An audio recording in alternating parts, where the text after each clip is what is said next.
नमस्कार दोस्तों, स्वागत है आपका एजुकेशन मनीष आईटी चैनल पर। आज हम लेकर आए हैं सीईटी एग्जाम के लिए राजस्थान जीके के टॉप 20 एमसीक्यूज।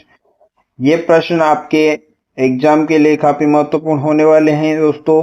तो बिना किसी देरी के साथ क्लास को शुरू करेंगे। उससे पहले एक बार सभी से यहाँ पर कहना चाहूँगा, चैनल पे नहीं हो तो चैनल को सब्सक्राइब कर ले, बेल आइकन वाली घंटे को दबा लें और अपने दोस्तों के पास क्लास को शेयर जरूर करें और लाइक जरूर करें। क्लास को शुरू करते हैं। आज की क्लास का हमारा जो पहला क्वेश्चन होने वाला है सीईटी वालों के लिए कि राजस्थान में भालुओं का पहला संरक्षित क्षेत्र कौन सा है।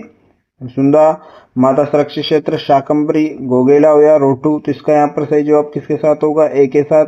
यहाँ पर इसके अलावा यहाँ पर कौन कौन से क्वेश्चन यहाँ पर बन सकते हैं? सुधा माता संरक्षित क्षेत्र कब स्थापित हुआ? तो 2008 में हुआ, ये आपको याद रखना है। और इसकी जो स्थापितना यानी कि जो इसका क्षेत्रफल है वो कहाँ कहाँ कौन कौन से जिलों में है? तो सिरोही और जालौर में है। कितना यहाँ पर क्षेत्रफल है इसका? तो 117.4 किलोमीटर में फैला हुआ है। राजस्थान में भालुओं का प्रथम सुरक्षित क्षेत्र इसको माना जाता है सिरोही के माउंट आबू सुरक्षित क्षेत्र में बात की जाए तो इसका क्षेत्रफल कितना है? तो 326 वर्ग किलोमीटर में फैला हुआ है। सुंदा माता सुरक्षित क्षेत्र स्थल यानी कि बात करें इसके 117.49 वर्ग किलोमीटर को, तो ये दोनों मिलाकर इसकी जो भालू अभ्यारण्य घोषित किया गया था इसको 20 जुलाई 2010 में किया गया था। जो पूछा जा सकता है आपको यहाँ पर मोस्ट लगा लेना है इसको। और उसके बाद यहाँ पर बात करें कि ये प्रदेश का यानी कि राजस्थान का तो पहला भालू अभ्यारण्य था और देश का चौथा भालू अभ्यारण्य इसको माना जाता है। तो यहाँ पर इतने सारे ये क्वेश्चन आपसे पूछे जा सकते हैं, सभी को यहाँ पर याद करते हुए चलेंगे। अगले क्वेश्चन की ओर चलते हैं। क्वेश्चन नंबर अपना 2 होने वाला है मानसी। क्वेश्चन नंबर 2 क्या है अपना? क्वेश्चन नंबर 2 है मानसी, वाकल और सोम नदियां किस वन्यजीव अभ्यारण्य से गुजरती हैं? कुंभलगढ़ से, फुलवारी की नाल से, माउंट आबू से, सज्जनगढ़ से। इसका यहाँ पर सही जवाब हो जाएगा फुलवारी की नाल अभ्यारण्य, जो कहाँ पर है? उदयपुर में स्थित है। उदयपुर पर स्थित है फुलवारी की नाल। कहाँ पर है? कोटड़ा, उदयपुर में स्थित है। 6 अक्टूबर 1983 को अभ्यारण्य घोषित इसको किया गया। क्षेत्रफल इसका 511.41 वर्ग किलोमीटर है। मानसी वाकल नदियों का जो उद्गम होता है वो यहाँ से होता है महाराणा प्रताप की कर्म भूमि इसको बताया जाता है। बगेरा, चीतल, सांबर, हिरण यहाँ पर पाए जाते हैं। ब्राह्मी, चिरमे, सफेद मूसली जैसे औषधियों के पौधे भी यहाँ पर पाए जाते हैं। देश का प्रथम ह्यूमन एनाटोमी पार्क कहाँ पर स्थित है? तो फुलवारी की नाल अभ्यारण्य में स्थित है। दूसरा यहाँ पर क्वेश्चन क्या बन सकता है? दूसरा बनेगा कि फुलवारी की नाल कहाँ पर स्थित है? तो ये सीधा पूछा जा सकता है, तो आपको याद रखना उदयपुर में स्थित है। कि स्थान पूछ ले तो कोटड़ा आपको याद रखना है। अगला क्वेश्चन की ओर चलते हैं। क्वेश्चन नंबर अपना 3 की ओर चलेंगे। क्वेश्चन नंबर 3 क्या है? क्वेश्चन नंबर 3 है कि बंद बारेटा वन्यजीव अभ्यारण्य राजस्थान के किस जिले में स्थित है? भरतपुर में है, धौलपुर में है, अलवर में है या करौली में? इसका यहाँ पर सही जवाब किसके साथ हो जाएगा? तो यहाँ पर 3 का राइट आंसर हो जाएगा भरतपुर में स्थित है। बंद बारेटा कहाँ पर है? भरतपुर में स्थित है। यहाँ पर इससे और कौन कौन से क्वेश्चन बन सकते हैं? बंद बारेटा, भरतपुर, वाटरफॉल यहाँ पर कहाँ पर है? बंद बारेटा में है। 7 अक्टूबर 1985 को इसकी स्थापना हुई। क्षेत्रफल इसकी बात करें तो इसका जो क्षेत्रफल है 170.65 वर्ग किलोमीटर इसका क्षेत्रफल है। शिकार ग्रह के लिए इसको जाना जाता है। कुकुद नदी यहाँ पर बहती है। पक्षियों हेतु प्रसिद्ध कौन सा अभ्यारण्य है? बंद बारेटा आपको याद रखना है। अगला क्वेश्चन कौन सा है? बस्सी वन्यजीव अभ्यारण्य राजस्थान के निम्न में से कौन से जिले में स्थित है? टोंक में है, जयपुर में, चित्तौड़ में या जालौर में? तो इसका यहाँ पर सही जवाब किसके साथ होगा? चित्तौड़ में हो जाएगा। बस्सी, चित्तौड़ यहाँ पर याद रखना आपको। बस्सी वन्यजीव अभ्यारण्य चित्तौड़ जिले में स्थित है। और कौन से क्वेश्चन यहाँ पर बन सकते हैं बस्सी से? ओराई और ब्राह्मणी नदियों का उद्गम कहाँ से होता है? बस्सी वन्यजीव अभ्यारण्य से होता है। 29 अगस्त 1988 को स्थापना की गई। जालेश्वर महादेव मंदिर, बगेरा, जंगली बिल्ली, झरक, तेंदुए आदि कहाँ पर स्थित है? ये सब यहाँ पर पाए जाते हैं बस्सी वन्यजीव अभ्यारण्य। जालेश्वर महादेव मंदिर भी कहाँ पर है? बस्सी वन्यजीव अभ्यारण्य में, जो कहाँ पर है? चित्तौड़ में है, आपको याद रखना है। अगले क्वेश्चन की ओर चलते हैं। क्वेश्चन नंबर अपना 5 है। क्वेश्चन नंबर 5 क्या है कि निम्नलिखित में से अभ्यारण्य जंगली मुर्गों के लिए प्रसिद्ध है? कनक अभ्यारण्य, माउंट आबू, सीता माता या ताल छापर? तो इसका यहाँ पर याद रखना आपको क्या होगा इसका सही जवाब। तो यहाँ पर पूछा गया जंगली मुर्गों के लिए माउंट आबू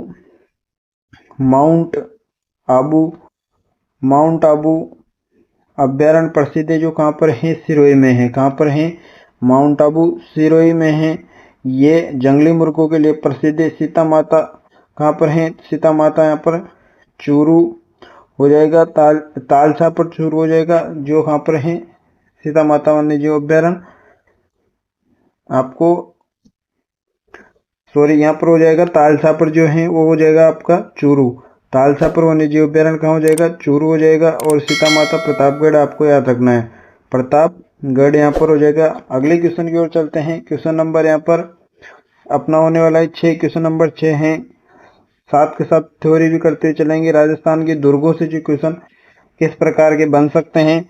वह दुर्ग जिसके चारों ओर खाई हैं वो कहलाता है। राजस्थान में यानी कि दुर्ग यहाँ पर पूछे जाते हैं। राजस्थान जीके में एरन, फारिद या धनवन। यहाँ पर जिसके चारों ओर खाई होती है कौन सा दुर्ग होता है? तो आपको एक प्रकार से याद रखना है। तो याद रखने का किस प्रकार के ट्रिक है? जिसके पीछे ख हो वो यानी कि जिसके चारों ओर खाई हो वो फारिक, और जिसके पीछे यानी कि फारिद द हो उसे क्या बोलते हैं? जिसके चारों ओर दीवार हो उसे क्या बोलते हैं? उसे फारिद बोलते हैं। तो ये दो प्रकार के दुर्ग होते हैं। जिसके चारों ओर खाई हो उसे फारिक बोलेंगे, जिसके चारों ओर दीवार हो उसे फारिद बोलेंगे। बात करें इससे और कौन से क्वेश्चन बन सकते हैं? फारिक दुर्ग वह दुर्ग जिसके चारों ओर खाई हो। लोहागढ़ भरतपुर का जो दुर्ग है इसके भी चारों ओर यहाँ पर खाई है। जूनागढ़ जमीन का जेवर जो बीकानेर में है। मनुस्मृति में दुर्गों का सर्वप्रथम वर्गीकरण किया गया। मनुस्मृति में गिरि जो दुर्ग था उसको सर्वश्रेष्ठ बताया गया। कौटिल्य के अर्थशास्त्र में दुर्गों के 4 प्रकार बताए, जिसमें से पर्वत दुर्ग सर्वश्रेष्ठ कहा। शुक्र नीति में दुर्गों के 9 प्रकार बताए, जिसमें से सैन्य दुर्ग सर्वश्रेष्ठ यहाँ पर बताया गया। इस प्रकार के यहाँ पर क्वेश्चन बन सकते हैं। पूछा जा सकता है कि शुक्र नीति के अनुसार सर्वश्रेष्ठ दुर्ग कौन सा था? तो शुक्र नीति के अनुसार सर्वश्रेष्ठ दुर्ग सैन्य दुर्ग था।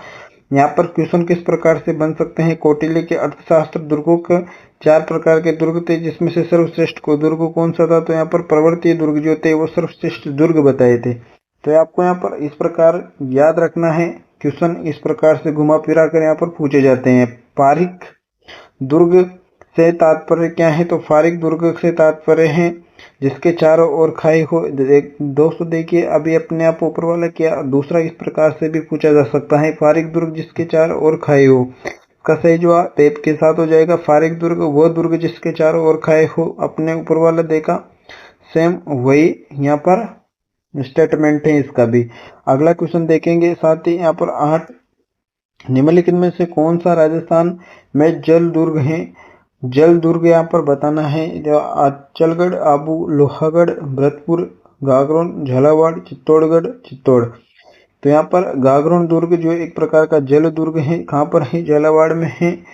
जल दुर्ग ओदक दुर्ग जो चारों ओर से पानी से घिरा होता है उसे क्या कहते हैं? जल दुर्ग कहते हैं या फिर ओदक दुर्ग कहते हैं। भैंसरोडगढ़, चंबल, बामनी नदी के संगम पर स्थित गागरोन दुर्ग, कालीसिंध, आहू नदी के संगम पर स्थित मनोहर थाना, झालावाड़, परवन, कालीसिंध नदी में संगम पर स्थित है। ये जो दुर्ग हैं ये प्रकार के जल दुर्ग हैं। अगला जो क्वेश्चन है, निम्न में से कौन सा गढ़ सुदर्शनगढ़ के नाम से भी जाना जाता है? नाहरगढ़, जयगढ़, सज्जनगढ़, तारागढ़। तो यहाँ पर इसका सही जवाब हो जाएगा नाहरगढ़। नाहरगढ़ की बात करें तो जयपुर इसे जयपुर की तरफ झांकता दुर्ग कहा जाता है। नाहरगढ़ जो दुर्ग है इसको क्या कहते हैं कि जयपुर नगर की ओर झांकता हुआ दुर्ग कौन सा है?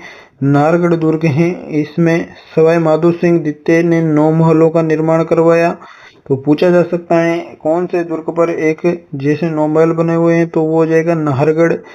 सूरज प्रकाश, खुशहाल प्रकाश, बसंत प्रकाश और फूल प्रकाश, जंवर प्रकाश, ललित प्रकाश, आनंद प्रकाश, लक्ष्मी प्रकाश, चांद प्रकाश, ये 9 प्रकार के यहाँ पर क्या बने हुए हैं, यहाँ पर महल बने हुए हैं। चलिए अगले क्वेश्चन की ओर। क्वेश्चन नंबर यहाँ पर 10 है। चित्तौड़ दुर्ग के यहाँ पर संस्थापक कौन थे? क्वेश्चन यहाँ पर जो 10 हैं कि चित्तौड़ दुर्ग के संस्थापक कौन थे, तो चित्तौड़ दुर्ग के यहाँ पर संस्थापक की बात करें कौन थे, तो यहाँ पर चित्तांगन मौर्य थे, जयंत चौहान थे, या फिर सवाई जयसिंह थे, महाराणा राय सिंह थे। यहाँ पर इसका सही जवाब किसके साथ हो जाएगा? चित्रांगन मौर्य थे। कुमारपाल प्रबंध के अनुसार अगर बात करें तो चित्तौड़ दुर्ग का निर्माण मौर्य राजा चित्रांगन मौर्य ने करवाया था। यह इसका सही जवाब हो जाएगा। अगले क्वेश्चन की ओर चलते हैं। यहाँ पर क्वेश्चन नंबर 11 है दोस्तों। क्वेश्चन नंबर 11 क्या है? क्वेश्चन नंबर 11 को यहाँ पर पढ़ेंगे और आंसर देते हुए चलेंगे। यहाँ पर संस्कृति संगीत से किस प्रकार के क्वेश्चन यहाँ पर बनेंगे, तो यहाँ पर है कौन सा वागड़ की मीरा के नाम से जाना जाता है? कौन है जिसे वागड़ की मीरा भी कहा जाता है? मीराबाई को, गौरीबाई को, कोयलबाई को, कालीबाई को? तो इसका यहाँ पर सही जवाब हो जाएगा गौरीबाई को वागड़ की मीरा कहते हैं। वागड़ की मीरा गौरीबाई का जन्म 1815 में डूंगरपुर के नागर ब्राह्मण परिवार में हुआ। महारावल सीवी सिंह ने इसका मंदिर 1838 में बनवाया, जो हरकेश्वर महादेव मंदिर के नाम से जाना जाता है। वागड़ की मीरा इनको कहा जाता है। अगले क्वेश्चन की ओर चलते हैं। गौरी देवी राजस्थान की किस गायन शैली से यहाँ पर जुड़ी हैं? ये क्वेश्चन यहाँ पर काफी बार पूछे गए हैं। मांड से, मांगणीहार से, लंगा से, या फिर तालबंदी से? तो इसका यहाँ पर सही जवाब हो जाएगा मांड शैली से जुड़ी हुई है। अगले क्वेश्चन की ओर चलते हैं। क्वेश्चन नंबर यहाँ पर 12 है। ख्याल के जयपुर घराने के प्रवर्तक माने जाते हैं। ख्याल के जो जयपुर घराने के जो प्रवर्तक माने जाते हैं वो कौन है? यहाँ पर सभी आंसर देंगे। इसका क्वेश्चन नंबर 12 है। ख्याल के जयपुर घराने के हिम्मत सेन थे, मनरंग थे, भानु महाराज थे, या मांगी बाई थी? तो इसका सही जवाब हो जाएगा मनरंग। ख्याल जयपुर घराने के प्रवर्तक मनरंग भूपत थे, जो दिल्ली घराने के प्रवर्तक यानी कि सदारंग के संगीतज्ञ मोहम्मद अली कोठारी वाले, मोंगूबाई, केटरी, केसरबाई, मंजी खां, बुर्जी खां, ये सब क्या है? जयपुर घराने के प्रवर्तक माने जाते हैं दोस्तों। अगले क्वेश्चन की ओर चलते हैं। क्वेश्चन नंबर यहाँ पर 13 है। निम्नलिखित में से किस संगीत का संबंध राजस्थान से नहीं है?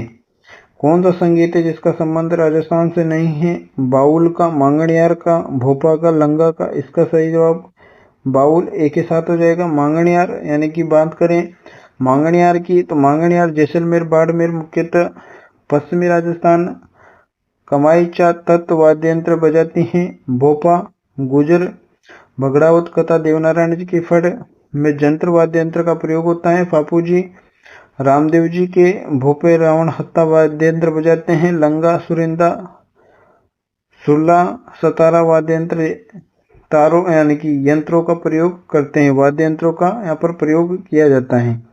अगले क्वेश्चन की ओर चलते हैं। क्वेश्चन नंबर यहाँ पर 14 से बात करेंगे। यहाँ पर राजस्थान की वेशभूषा वस्त्रों से किस प्रकार के क्वेश्चन यहाँ पर बन सकते हैं, तो यहाँ पर बात करें क्वेश्चन नंबर 14 जो रहने वाला है कि चीर पटोती क्या है? साड़ी है, पगड़ी है, जूती है, घर है?